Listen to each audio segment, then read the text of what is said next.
In September 1598, within the silent, somber corridors of the royal palace, the only sounds were the hushed voices of doctors and the pained groans from the king's room.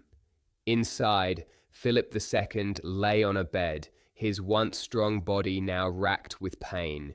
His hands, twisted by gout, were like useless claws, and his legs, swollen with edema, had been unable to support him for weeks. The terrible stench of his decaying flesh was so strong that even his most loyal servants had to cover their noses when they entered the chamber. This suffering man was not a common criminal or a poor person without access to care. He was Philip II, the most powerful ruler of his era. As King of Spain, Portugal, Naples, and Sicily, and as the Duke of Milan, Philip ruled an empire where the sun never sets, which also included vast territories in the New World. This was the man who had challenged Queen Elizabeth I of England, built the magnificent Escorial, and led the fight against the Protestant Reformation. Yet, he was now facing a slow and agonizing death, betrayed by his own body.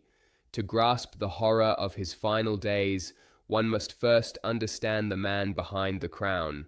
Born on May 21, 1527, in Valladolid, Philip was the son of Emperor Charles V and Princess Isabella of Portugal.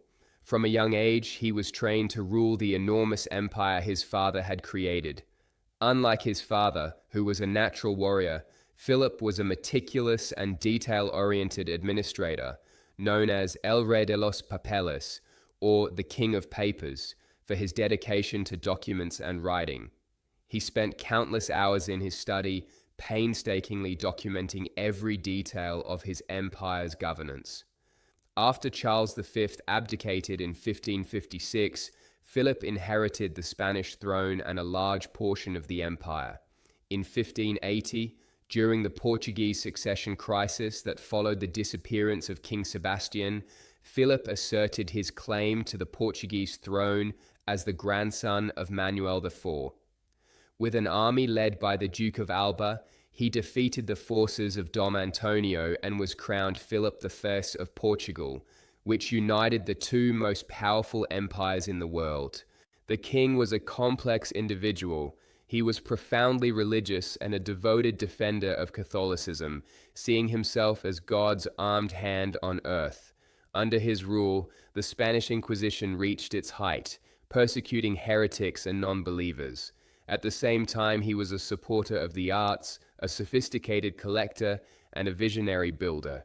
His most significant architectural project, the monastery of San Lorenzo de El Escorial, served as a palace, a monastery, and a mausoleum. A perfect representation of a king who believed his power was an extension of divine will. In his personal life, Philip was married 4 times. His first wife, Maria Manuela of Portugal, died while giving birth to their son, Prince Carlos, who Philip would later imprison for insubordination. Carlos died under mysterious circumstances. His second wife, Mary Tudor of England, also known as Bloody Mary, died without providing him with an heir.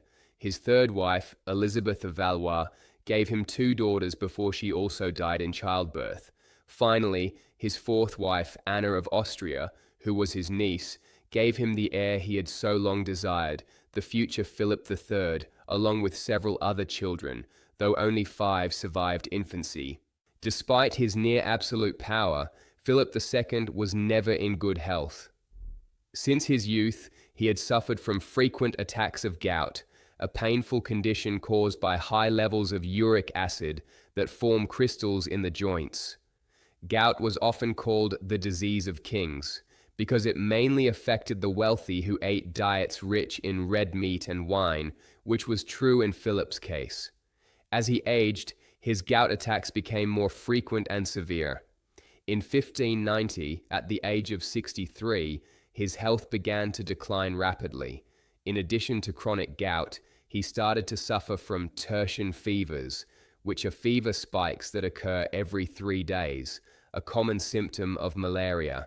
He also developed severe edema, which caused his legs to swell to the point of being unrecognizable. The combination of these illnesses progressively left him immobile. The man once known as the prudent king was now a prisoner within his own body. The last 2 years of his life were a true ordeal. By 1596, Philip could barely write, as his gout-deformed hands could hardly hold a pen. This was a devastating loss for a man who had defined himself as an administrator and bureaucrat. The king who controlled half the world could now barely control his own most basic bodily functions. In July 1598, Philip's condition worsened dramatically. The edema had spread throughout his entire body, causing him excruciating pain. Gout was now affecting not just his hands and feet, but also his knees, elbows, and even his spine. The royal doctors, powerless against his suffering, tried bloodletting and purges, which only weakened the monarch further. The fever persisted, and Philip alternated between periods of delirium and moments of agonizing clarity. During this time, his situation became truly horrific. Confined permanently to his bed, the king developed deep bed sores that quickly became infected. The open wounds on his back, buttocks, and legs were breeding grounds for infection, attracting insects and parasites. Reports state that his mattress had to be perforated so his bodily fluids could drain without him having to move, which would have been impossible due to the intense pain. To make matters worse, the monarch's weakened, immobile body was infested with lice. In one of his final lucid moments, Philip is said to have remarked with bitter irony, "See how this body that commanded half the world now cannot even command its own parasites." Those close to him watched as the great Philip II was, quite literally, being consumed alive, unable to even defend himself against the smallest creatures. The horror of his condition was not just physical. For a devoutly religious man like Philip, the deterioration of his body was also a spiritual test. Several accounts suggest that in his clear moments, the king saw his suffering as a kind of purgatory on earth, an atonement for his sins before his death. A cleric who was with him in his last days wrote that the king endured the pain with such patience and Christian devotion that he seemed more like a saint under trial than a dying monarch. At dawn on September 13th, 1598, after 52 days of continuous agony, Philip II finally died. His last moments were a mix of delirious fever and extreme religious piety. With a crucifix clutched in his twisted hands, he whispered his final words, perhaps a prayer or a plea for forgiveness. No one knows for sure what he said. What is known is that when he finally died, his pain-etched face seemed to find peace, as if he had at last found the relief that the medicine of his time could not provide. His body, the tortured shell that had once housed one of Europe's most powerful minds, was quickly prepared for burial. The embalmers struggled to give some dignity to what had become, in the final weeks, something almost inhuman. The body was then taken to the royal crypt of the Escorial Monastery, the very same majestic building Philip had ordered built as a symbol of his power and faith. The death of Philip II brought an end to a fascinating and complex period in European history. The king who had dedicated his life to expanding and protecting Catholicism, who sent the Spanish Armada against England, suppressed revolts in the Netherlands, and united Portugal and Spain, ended his days in a state of decay that shocked even his most loyal supporters. There is a powerful lesson in the contrast between his life and his end. Throughout his reign, he had tried to control everything: politics, religion, culture, the seas, and distant lands. He created a bureaucratic system so thorough that nothing escaped his notice.